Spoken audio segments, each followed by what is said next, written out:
Class 9th का chapter 8 का जो हम लोग आज बेसिक पढ़ने वाले हैं चतुर्भुज चैप्टर का, ये जिसको इंग्लिश में बोलते हैं क्वाड्रिलेटरल, तो उसको पहले तो इसका हम लोग बेसिक्स आज पढ़ने वाले हैं। जितना भी प्रमेय है चैप्टर 8 में वो सब हम लोग आज पढ़ने वाले हैं। और प्रश्नावली 8.1 और 8.2 दोनों को जितने भी क्वेश्चन हैं सारा हमारा किससे बनेगा, तो इन्हीं सब प्रमेय से बनेगा। प्रमेय 8.1 में हमें बताया गया है कि किसी समांतर चतुर्भुज का एक विकर्ण उसे दो सर्वांगसम त्रिभुजों में विभाजित करता है। तो समांतर चतुर्भुज पहले समझ लीजिए, समांतर चतुर्भुज किसको कहते हैं।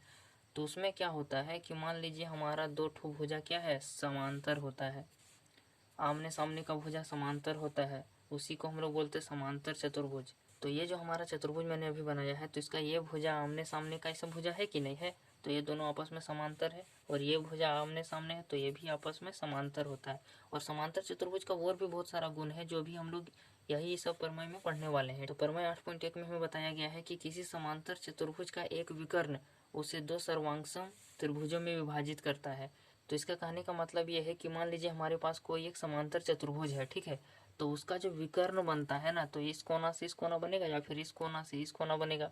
तो वो जो विकर्ण है वो दो भागों में दो त्रिभुज को बना दिया, ठीक है, यहाँ से एक त्रिभुज बन गया और यहाँ से एक त्रिभुज बन गया।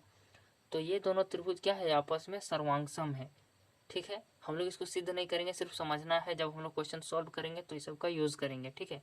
ऐसा करते समझ में आ गया होगा कि यदि कोई समांतर चतुर्भुज है और उसका जो विकर्ण जब हमें उसमें आता है तो विकर्ण दो सर्वांगसम त्रिभुज में विभाजित कर देता है। प्रमेय 8.2 में हमें बताया गया है कि एक समांतर चतुर्भुज में जो सम्मुख भुजा होता है वो बराबर होता है। यानी कि मान लीजिए हमारे पास कोई समांतर चतुर्भुज है, ठीक है, हमारे पास एक समांतर चतुर्भुज इस तरीके का है, तो उसका जो आमने सामने का जो भुजा होगा ना, ये दोनों आपस में बराबर होगा, ये दोनों भुजा आपस में बराबर होगा, ठीक है। आमने सामने का भुजा इसमें बराबर होता है समांतर चतुर्भुज में।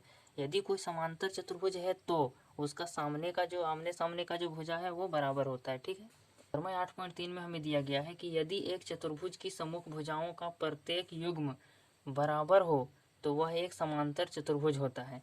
तो 8.3 में हमें बोला गया है कि मान लीजिए आपके पास कोई एक चतुर्भुज है, ठीक है, मान लीजिए हमारे पास कोई एक चतुर्भुज है जिसका सम्मुख भुजा यानी कि आमने सामने का जो भुजा है उसका प्रत्येक युग्म यानी कि प्रत्येक जोड़ा जो है वो बराबर है।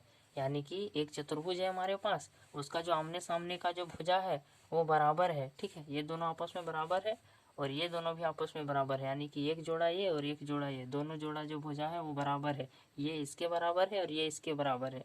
आपस में भी हो सकता है, लेकिन अभी इसका जो मेन प्रमेय बोल रहा है वो बोल रहा है कि आमने सामने का भुजा बराबर होना चाहिए, ठीक है। तो वो क्या होगा, एक समांतर चतुर्भुज होगा। यदि कोई ऐसा चतुर्भुज है जिसका आमने सामने का भुजा बराबर है तो वह एक समांतर चतुर्भुज होगा। प्रमेय 8.4 में क्या बताया गया है कि एक समांतर चतुर्भुज का सम्मुख कोण बराबर होता है। कि मान लीजिए आपके पास एक समांतर चतुर्भुज है तो इसका जो सम्मुख कोण होगा ना वो आपस में बराबर होगा, ये कोण इसके बराबर होगा और ये वाला कोण इसके बराबर होगा। आमने सामने का कोण बराबर, जिस तरह भुजा आमने सामने बराबर होता है उसी तरह आमने सामने का कोण बराबर होता है, ठीक है, समांतर चतुर्भुज में। प्रमेय 8.5 में हमें दिया गया है कि यदि एक चतुर्भुज का सम्मुख कोणों का प्रत्येक युग्म बराबर हो तो वह एक समांतर चतुर्भुज होता है। यानी कि जो हमारा प्रमेय 8.4 था उसी का ये उल्टा दे दिया है, ठीक है। इसमें क्या बोला है कि यदि एक आपका चतुर्भुज है, मान लेते हैं हमारे पास एक चतुर्भुज है, ठीक है, मान लिए, अब उसका जो सम्मुख कोणों का जो प्रत्येक युग्म है यानी कि युग्म यानी कि जोड़ा, यानी ये वाला एंगल और ये वाला एंगल, ठीक है, इसी को बोलते हैं, ये दोनों एंगल एक जोड़ा बन गया और ये दोनों एंगल एक जोड़ा बन गया, ठीक है। तो उसी का बोलता है कि आमने सामने का सम्मुख जो कोण है यदि वह प्रत्येक युग्म बराबर है तो वह समांतर चतुर्भुज होगा, ठीक है। और हमने 8.4 में क्या पढ़ा कि यदि कोई समांतर चतुर्भुज है तो उसका आमने सामने का कोण बराबर होता है। और 8.5 में हम लोग क्या पढ़ रहे हैं कि यदि कोई चतुर्भुज है और उसका आमने सामने का कोण बराबर है तो वह हमारा समांतर चतुर्भुज हो जाएगा, ठीक है। अब हम लोग पढ़ते हैं कि प्रमेय 8.6 में क्या दिया गया है। इसमें बताया गया है कि समांतर चतुर्भुज के विकर्ण एक दूसरे को समद्विभाजित करते हैं, ठीक है।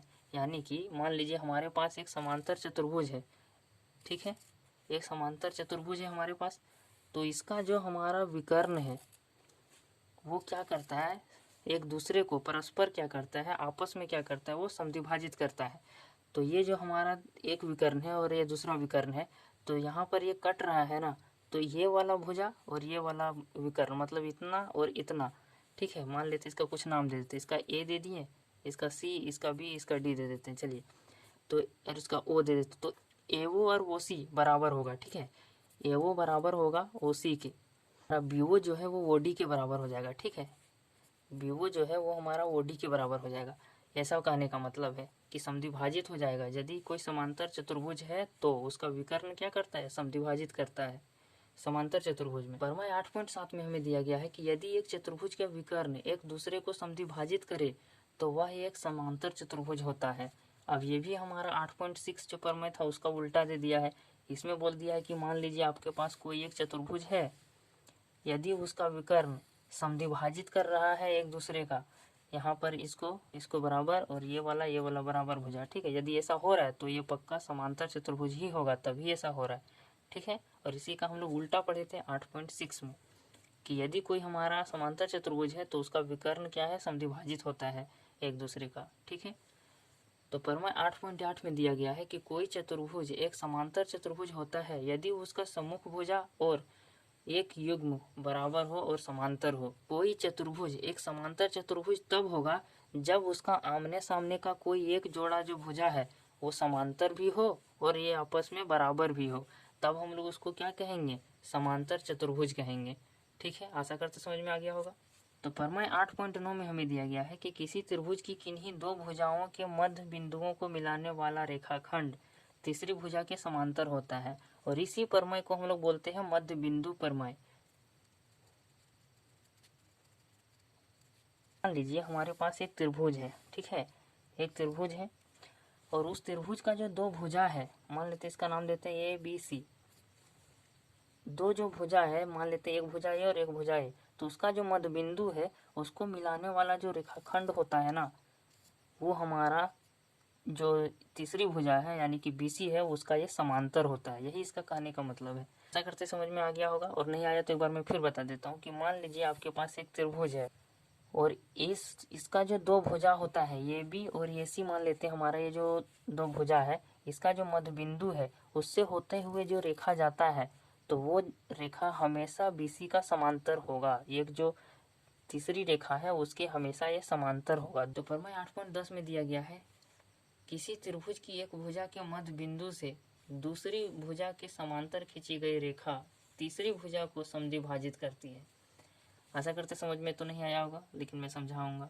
मान लीजिए आपके पास एक त्रिभुज है, ठीक है, एक त्रिभुज है आपके पास, उसका एक भुजा के मध्य बिंदु से, देखिए एक भुजा है उसका मध्य बिंदु से दूसरी भुजा के समांतर खींची गई रेखा तीसरी भुजा को समद्विभाजित करती है, ठीक है। तो हमारा जो एक भुजा है उससे जो हमारा रेखा है ना वो हमारा पैरेलल जा रहा है, वो हमारा समांतर है BC के। यदि हमारा कोई त्रिभुज है और इसका एक भुजा का जो मध्य बिंदु है उससे हमारा ये जो रेखा है ये समांतर गया है BC के, तो ये AB का भी जो है ना ये मध्य बिंदु पर ही इसको काटेगा। वही बोल रहा है कि समद्विभाजित करेगा, तीसरी भुजा को भी समद्विभाजित करेगा। एक बार मैं इसको फिर से बता देता हूँ क्योंकि ये मध्य बिंदु प्रमेय है, ये थोड़ा सा ज़्यादा यूज होगा। हमारे एक त्रिभुज है उसमें जो एक मध्य बिंदु है, इस मध्य बिंदु से इस भुजा के समांतर एक रेखा जो खींचा जाएगा वो इस भुजा को भी मध्य बिंदु में ही विभाजित करेगा, तीसरी भुजा को भी समद्विभाजित करेगा, यानी ये भुजा और ये भुजा आपस में बराबर रहेगा, ठीक है।